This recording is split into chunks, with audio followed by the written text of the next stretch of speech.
विश्व के महानतम दार्शनिक में से एक सुकरात एक बार अपने शिष्यों के साथ बैठे हुए चर्चा कर रहे थे। तभी वहां अजीबोगरीब वस्त्र पहने एक ज्योतिषी आ पहुंचा। वह सबका ध्यान अपनी ओर आकर्षित करते हुए बोला, मैं ज्ञानी हूँ। मैं किसी का चेहरा देखकर उसका चरित्र बता सकता हूँ। बताओ, तुम में से कौन मेरी इस विद्या को परखना चाहेगा? शिष्य सुकरात की तरफ देखने लगे। सुकरात ने उस ज्योतिषी से अपने बारे में बताने के लिए कहा। अब वह ज्योतिषी उन्हें ध्यान से देखने लगा। सुकरात बहुत बड़े ज्ञानी तो थे, लेकिन देखने में बड़े सामान्य थे, बल्कि उन्हें कुरूप कहना कोई अतिशयोक्ति न होगी। ज्योतिषी उन्हें कुछ देर निहारने के बाद बोला, तुम्हारे चेहरे की बनावट बताती है कि तुम सत्ता के विरोधी हो। तुम्हारे अंदर द्रोह करने की भावना प्रबल है। तुम्हारी आंखों के बीच की पड़ी सिकोड़न तुम्हारे अत्यंत क्रोधी होने की प्रमाण देती है।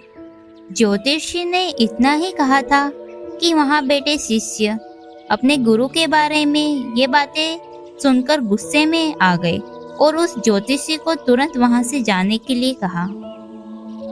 पर सुकरात ने उन्हें शांत करते हुए ज्योतिषी को अपनी बात पूर्ण करने के लिए कहा। ज्योतिषी बोला, तुम्हारा बेडोल सिर और माथे से पता चलता है कि तुम एक लालची ज्योतिषी हो और तुम्हारी ठुड्डी की बनावट तुम्हारे सनकी होने की तरफ इशारा कर रही है।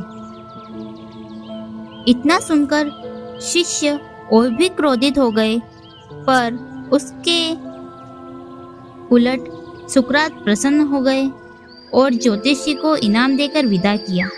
शिष्य सुकरात के इस व्यवहार से आश्चर्य में पड़ गए और उनसे पूछा, गुरुजी, आपने इस ज्योतिषी को इनाम क्यों दिया, जबकि उसने जो कुछ भी कहा वो सब गलत है?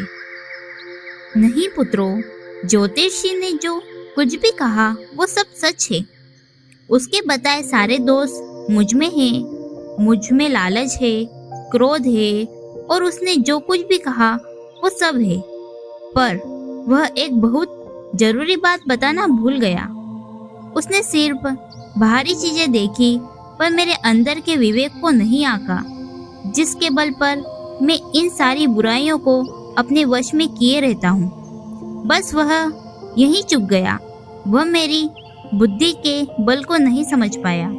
सुकरात ने अपनी बात पूर्ण की। मित्रों, यह प्रेरक प्रसंग बताता है कि बड़े से बड़े इंसान में भी कमियां हो सकती है, पर यदि हम अपनी बुद्धि का प्रयोग करें तो सुकरात की तरह ही उन कमियों से पार पा सकते हैं।